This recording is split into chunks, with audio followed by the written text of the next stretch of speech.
use to keep puppies and kitties off of the carpet areas is pretty simple. You just use fine ground black pepper. I apply it liberally all over the carpet, especially after they've made a mistake on the carpet.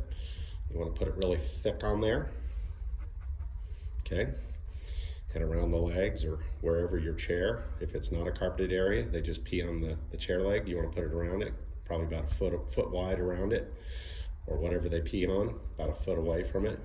Distance from the spot to outward, about a foot. Put it out so that they get it before they get to the spot. They smell the black pepper. And you'll have to freshen it up about every 3 to 4 days. And then eventually, even if there is a second accident, after that, they're gonna start believing that this is gonna be there every time. And then you can stop using it. And then, well, if they start a new area, then you use the fine ground black pepper again. Works for me.